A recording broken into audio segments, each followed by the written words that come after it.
What do you do when you're trying to do a repair on your mower and you can't find a replacement part? Well, get yourself a $3 sheet of rubber from Amazon and try to do the repair yourself. Will this work? I'll let you guys know. Skip Jeffries back again for some more punishment with a little more lawn mower maintenance here. What I got here is that 80 volt cobalt again.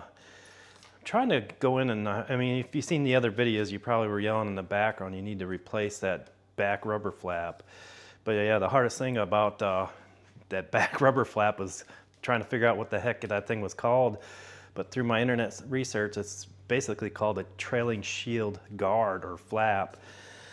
But anyways, it's in pretty tough shape as you can see here. So I went on Amazon, several different part sites, and I could not find a replacement to save my life. So next best thing is to find yourself the cheapest solution. So I went on Amazon and just picked up a rubber sheath here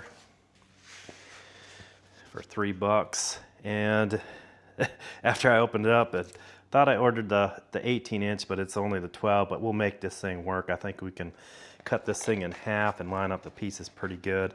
I mean, it's just there to catch debris or deflect debris coming out the back of the mower between the lower deck and the ground. So I think we'll be all right, but we're gonna go ahead and get this thing started. All right, if you can see in the back of this thing here, there should be 1, 2, 3, 4, look like little hex screws. So I've got an Allen key. I tried different sets, and I mean, I came up with a 3mm seems to work in there, but I've got one here that isn't labeled, but it's pretty close. So it's either standard or it's another 3mm, but I'm gonna go ahead. Looks like we're gonna have to pick them out a little bit to clean them out. So I'm gonna go ahead and get that knocked out real quick. I guess, I don't know why they would put a hex screw down here, maybe for corrosion resistance and be able to get this thing off, but she's pretty crusty in there, and it almost looks like a torque bit. Looking at it, it's a hex. There's just so much buildup, all that dust and junk and grass clippings and everything else gets stuck in there. But we'll see if we can knock these things loose. Hopefully they're not in there too tight. Oh, that moved relatively real easy. Go ahead and get my screw dish here so I don't lose any of these bolts. Thankfully they're not that long of a head or screw, so it should be relatively easy to get these bad boys out of there. We'll see how much corrosion is on that plate itself, if we'll be able to just lift that thing off. But it looks like that rubber piece just kind of gets sandwiched between the lower deck and this face plate held on by the 4 screws here. Well, those screws are kind of rusty and crusty looking. And then again, I mean, I've had this mower for a while. I think it's been, I think I've exceeded the warranty, so it's been at least 5 years on this one. So, I mean, it's done me good, so I can't complain. Well, that one's in there a little tight. But yeah, thankfully these bolts aren't rusted to the unit itself here. They look pretty crusty. I may throw them in a ultrasonic cleaner just to see if I can knock some of the rust off and get a better look at what that head is. And it looks like a hex screw fits pretty good in there, but it almost looks like a torque bit, but we'll see. Like I said, I can't really tell by looking at it. That looks like a Torx. Now, when we reinstall, we'll make sure we got a Torx bit so we don't screw up the threads. Thankfully, these things weren't in there that tight. I mean, this is the last screw here, and it's not much effort on my part.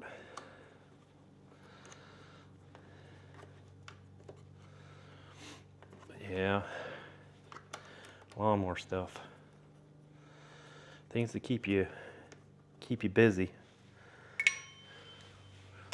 Let's see if we can get a pry bar in there. Oh, that came out relatively easy. Wow, might want to clean that up a little bit. Yeah, we'll go ahead and try to get a measurement off this, just so we can make sure everything fits. We'll go ahead and clean out this area too.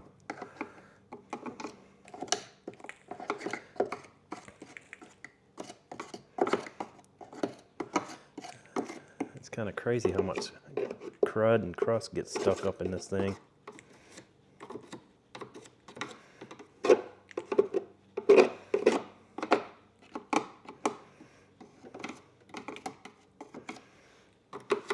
I may take the vacuum cleaner to this thing.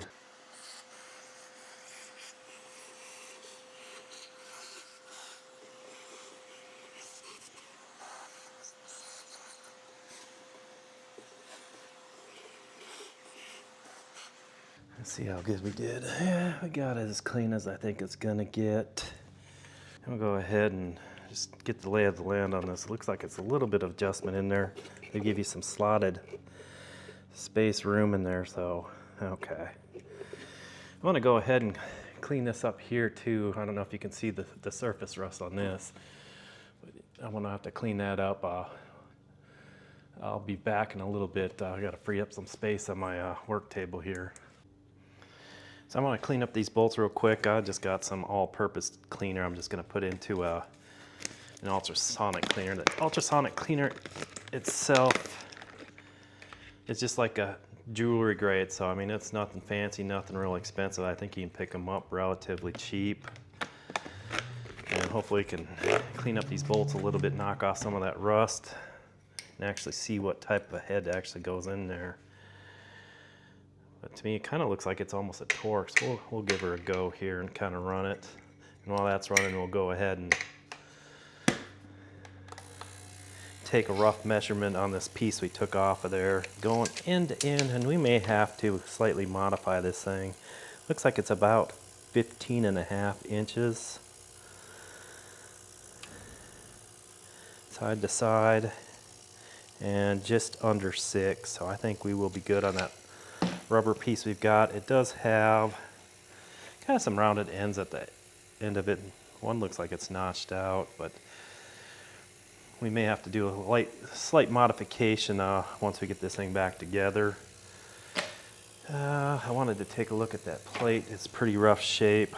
We're going to have to definitely probably take the Dremel to it and then maybe hit it with a little paint, kind of prevent the rust from going any further than what it is. I mean, as you can see, it's pretty rough. There's some surface rust on it. It needs to be taken care of and addressed. And go ahead and maybe do a rough measurement on the mat itself. This should be a 12 by 12 by 1/16 of an inch thick. So yeah, we're sitting right at 12 inches both directions. All right, we're back again. We're going to go ahead and set our rule up here to about 6 inches, and that way I'll just make marks along the edge of this rubber mat here. And it doesn't need to be perfect, it just needs to be close. I mean, it's $3, so it is what it is. And this marker just ain't working the greatest. Let's try marker number 2. See if that gives us something a little bit better. A little bit.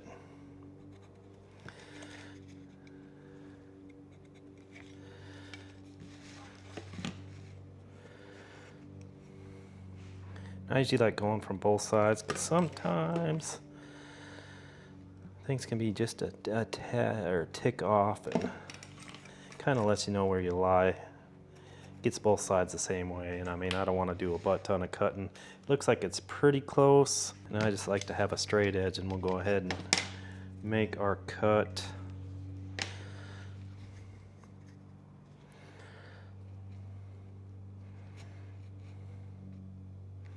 And it's just like wood when you buy it from the store, from your big box stores. They're never straight. So I mean, get as close as you can. And this is just a regular crafting knife. Nothing fancy, nothing expensive. Like I maybe paid maybe 10 bucks. It comes in a kit. It's hyper tough, but it seems to work pretty good for most applications I use it for. That was weird.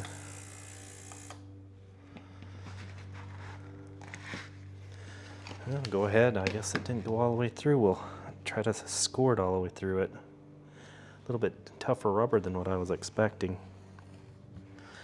There, hopefully that did the trick. And these two sides should line up pretty well. Not too bad. They're not 100% on, but they're not that far off. Like I said, it's going off the back of an old mower. Got those cut. We're going to set these to the side. We're going to go ahead and hook up the Dremel here and kind of clean up this rusty side. Got a couple different bits I normally use. Like I said, I just want to hit this surface rust as best I can before it gets to the point where this part just kind of rusts out and you don't have nothing left there. Let me try to hit it up with a wire wheel here, see if that'll do. And you always want to make sure you got flying particles, you want to protect your eyeballs. That's just been kind of my thing from the get-go. Let's go ahead and see what this will do. I'm getting off the flaky flakes. Yeah, she's kicking out quite a few particles, so I'll have to see if I've got any paint around here. I'm gonna go ahead and try sanding it a little bit, see if I can get off some more. And that's just a regular sand paper bit for a Dremel here.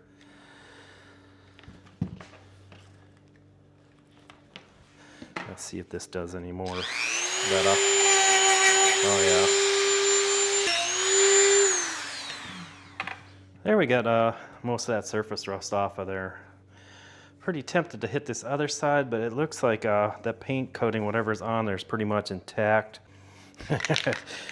We're gonna hit it with a little bit of kind of like a Rust-Oleum. This is a sapphire. I tried to find a black or a gray, and our paint selection is just horrible this time of year, but this will kind of match the paint scheme going on with the mower itself. And we'll just kind of spray that backside. Give it a little bit of rust protection. And you gotta love Amazon, because they give me my little portable paint booth whenever I need it. We'll go ahead, set this off the side and let this thing dry. Work on getting this mat cut down to fit. I wanted to take a look at, we'll see if we can match up the sides so they actually fit pretty good here. And like I said, we can always trim it down later. But we do need to kind of take a look at where these screws lie on the part itself. You don't want your middle of your flap to coincide with one of them, so I think we'll be all right there. Kind of take a look at our old one. I believe I said the measurements were 15.5.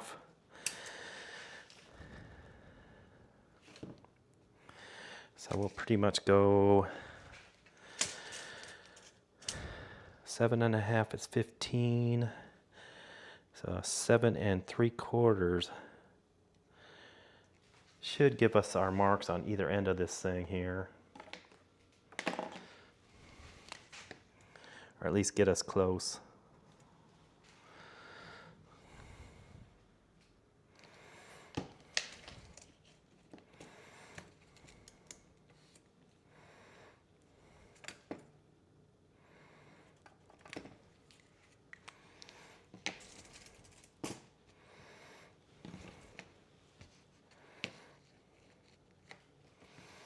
Just kind of line it up and rough eyeball it.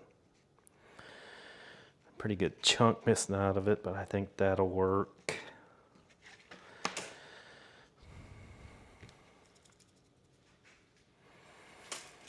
So I'll give me my 2 marks so I can somewhat square it up on each one of these 7 3/4.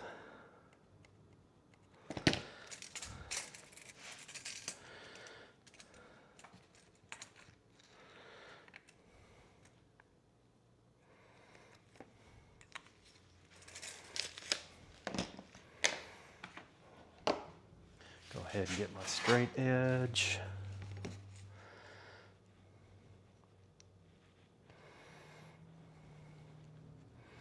We're gonna probably put the outside of our line. So in case we can always trim off more than, or cut again later. It's hard to get more when you don't have any more left to do. If you understand what I'm saying. I like my granddad always used to say, measure twice, cut once. So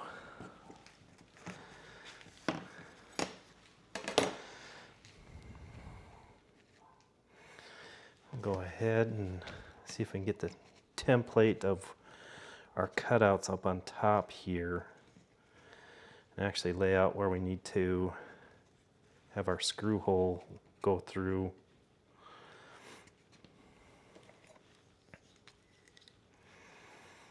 And it looks like this kind of flips up and around.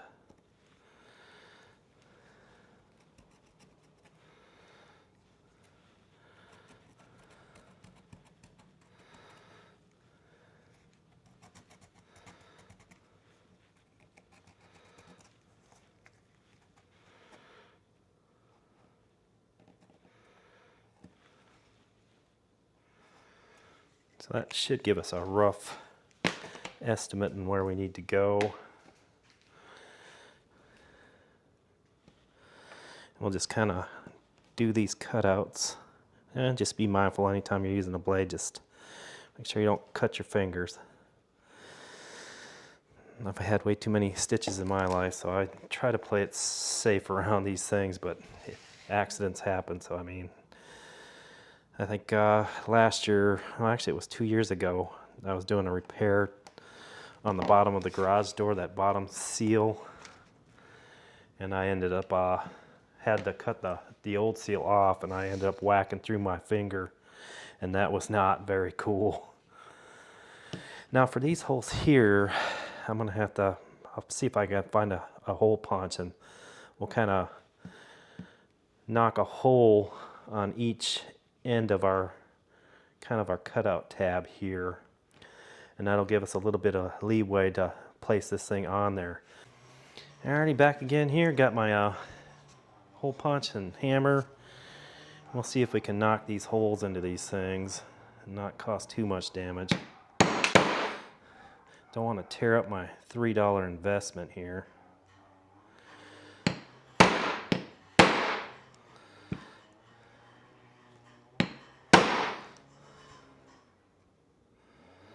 Like I said, I'm just punching a hole on each side of the slit here.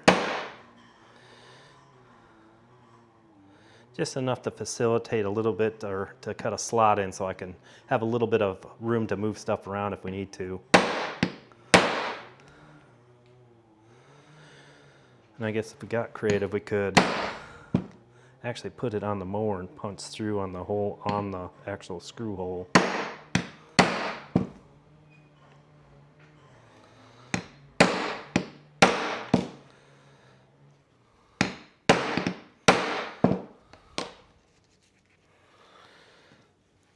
So I don't know if that thing is actually going through it. I might have to get me a chunk of wood.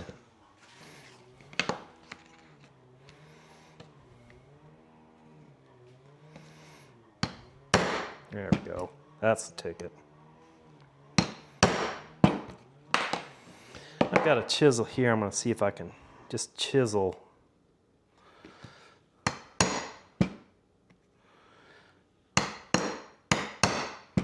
And hopefully this doesn't screw up the rubber piece too much. Like I said, I just want to do a quick and dirty DIY repair to get this thing back up and going. So, I mean, it's not pretty, but I think it'll work. It'll let a screw hole go through. Go ahead and get this other 3 done here real quick. And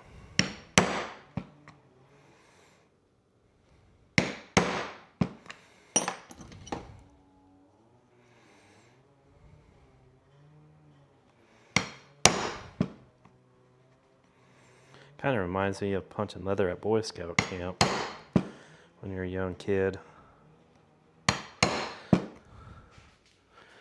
Except I think the leather was a little bit easier to see.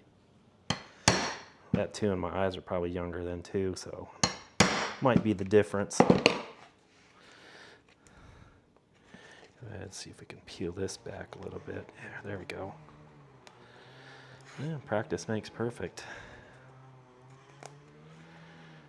That isn't too bad. I mean, it's DIY, so it'll get her done. Go ahead and knock out this last one here.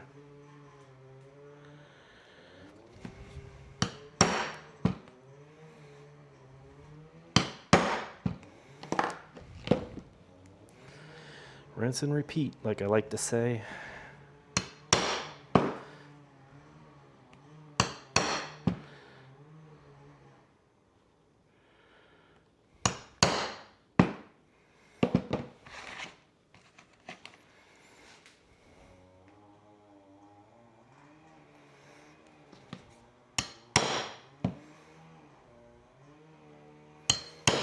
I guess good thing about rounding off those edges, at least I know which is the outer halves, and I don't have to sit there and guess once I put this sucker back on there.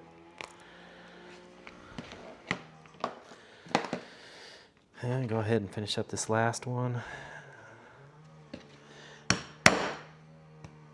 And like I said, if I can get this repaired to last until this mower dies out, then it's money in the bank.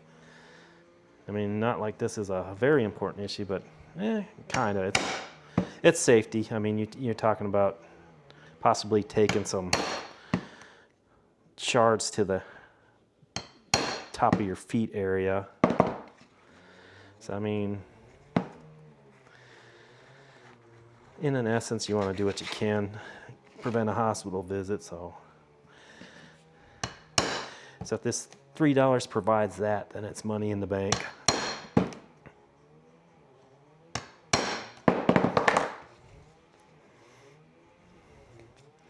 Yeah, I think that'll work.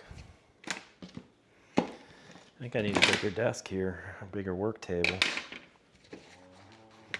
Let's see, those rubber pieces for maybe another project. Alrighty, back again here. We'll take a look at these bolts here and see what actually they are.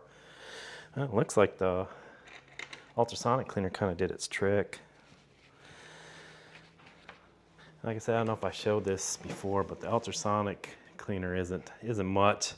It's one of those cheap things you can buy off of Amazon. But it seems to do the trick. We used them mainly when I worked in the office out in Tulsa, just to clean our ultrasonic wedges and wedges mainly, and probably the harness attachments. And that does look like it's a Torx type connector. So hopefully I didn't screw it up by taking this thing off with an Allen wrench. But yeah, I got a lot of the crud out of there. Still a little bit in there, but nothing too crazy. I'll have to see if I can find my bolts, or my I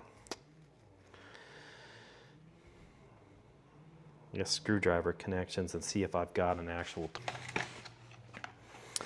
That's another hyper tough kit that I kind of picked up, kind of a universal catch-all.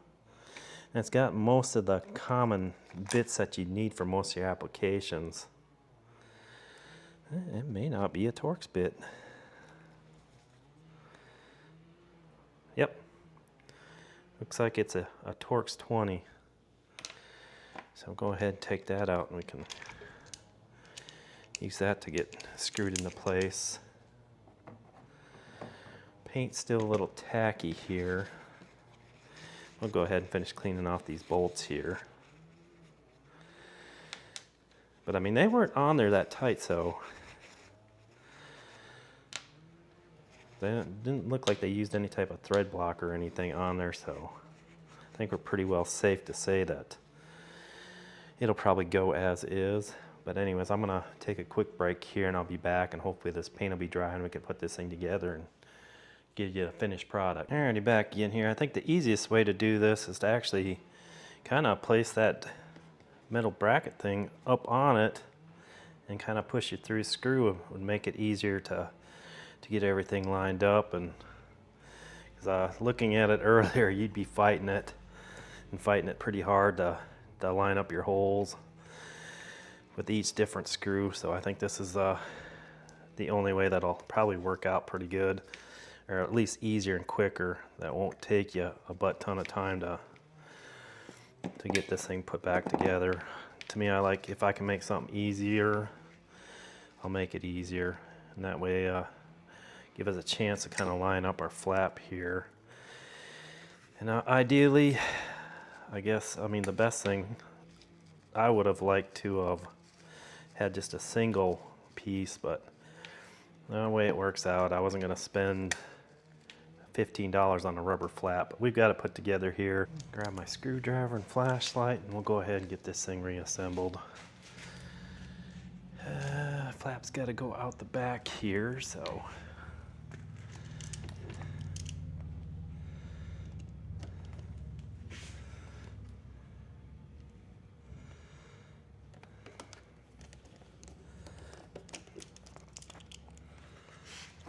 And this may not be the easiest way either. I'm just trying to give us ballpark so we can fit this thing in here.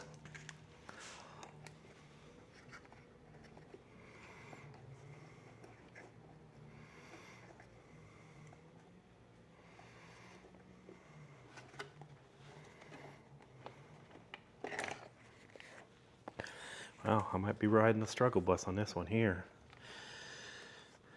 Boy.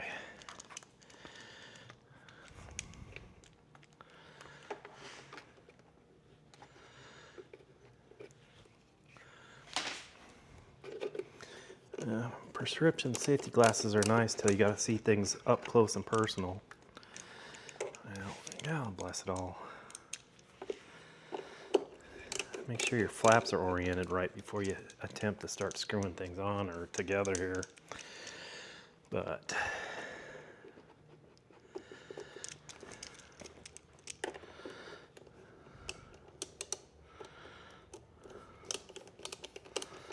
I like these ratcheting screwdrivers, kind of makes an easy work of a pretty rough task here.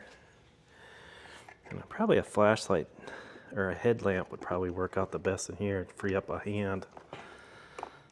Make things a little bit easier on your body.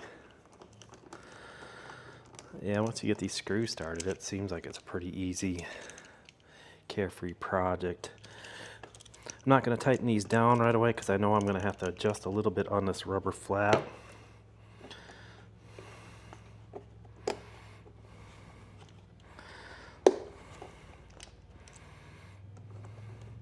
So I can get it lined up so I don't have a big gap in there. I mean, the whole part of replacing this thing is to actually keep articles from getting through there.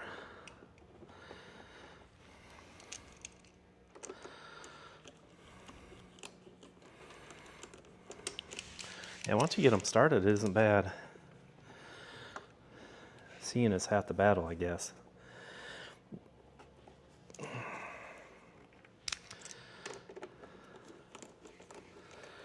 All right. See if we can get those things the best we can. I guess we could have probably put some Gorilla Tape if we had some. But I think this will work just as good. I'll go ahead and tighten these bad boys down and kind of go from there. But yeah, just a note on it, if you're planning on replacing it, it's a torque 20 screw.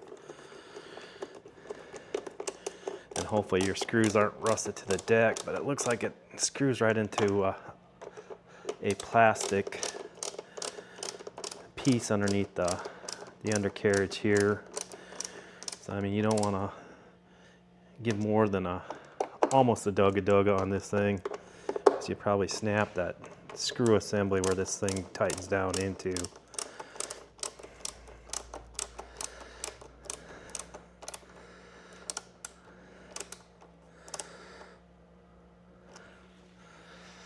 But yeah, I would call that a pretty respectable repair.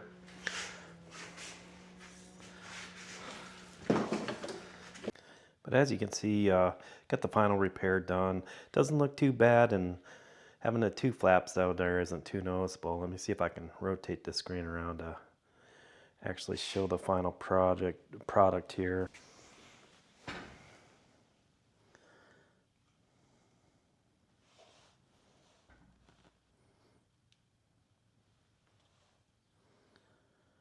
As you can see here, that looks pretty good. I mean, it's pretty sustainable for a DIY repair. Looks pretty good. I'm gonna go with it. But anyways, I want to thank you guys for watching.